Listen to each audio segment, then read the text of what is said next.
T20 world cup स्पर्धेत भारत आणि बांगलादेश यांच्यात सामना झाला। या सामन्यात भारताने 50 धावांनी विजय मिळवला। सुपर 8 मधील फेरीत भारतीय संघाचा हा सलग दुसरा विजय ठरलाय। या विजयासह भारताने एक विक्रम देखील नोंदवला आहे। T20 वर्ल्ड कप स्पर्धेतील सुपर 8 फेरीत टीम इंडियाने जोरदार सुरुवात केली। पहिल्याच सामन्यात अफगाणिस्तानला 47 धावांनी पराभूत केल्याने 2 गुणांसह नेट रन रेट चांगला झाला। पण असं असताना रोहित शर्मासह टीम इंडियाच्या डोक्याला ताण आला आहे। भारतीय संघाला आयसीसीने अडचणीत टाकल्याची चर्चा होत आहे।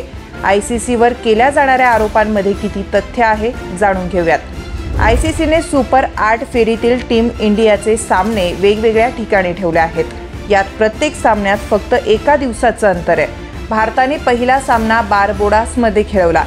22 जूनला बांगलादेश विरुद्ध अँटिग्वामध्ये सामना खेळवला गेला आणि लगेचच 24 जूनला सेंट लुसियात ऑस्ट्रेलियाशी सामना होईल।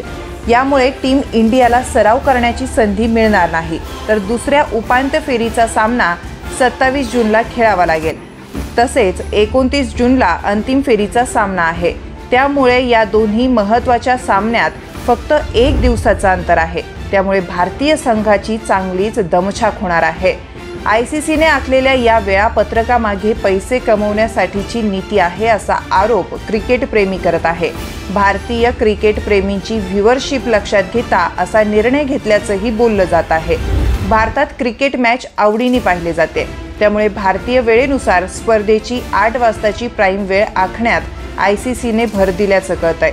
आयसीसीने ग्रुप स्टेजची आखणी केली ती अशी: Bharat A1, Pakistan A2, England B1, Australia B2, New Zealand C1, West Indies C2, south Africa D1, Sri Lanka D2। जास्तीचे सामने खेळले की जास्तीचा पैसा मिळतो, हे आयसीसीचं गणित आहे। ग्रुप स्टेजमध्ये सामने खेळवून आयसीसीने न्यूयॉर्कच्या मैदानाचे तात्पुरते पैसे भरून काढलेत। आयसीसीने आखलेल्या वेळापत्रकामुळे वेळ आणि पैसा दोन्ही वाचतोय। आयसीसीच्या आणखीन एका निर्णयामुळे टीम इंडियाला फटका बसू शकतो, तो म्हणजे सामना न खेळताच स्पर्धेतून बाहेर पडावं लागू शकतं। भारतीय संघ उपांत्य फेरीत पोहोचला आहे। लागोपाठ सामने खेळल्याने खेळाडूंना आरामाची संधी मिळणार नाही आणि त्यातच मॅच जिंकण्याचं वेगळं प्रेशर असेल। सर्वात वाईट गोष्ट म्हणजे पहिल्या उपांत्य फेरीच्या सामन्यासाठी पाऊस पडला तर राखीव दिवस आहे, पण भारतासाठी दुसऱ्या उपांत्य फेरीसाठी राखीव दिवस नाही।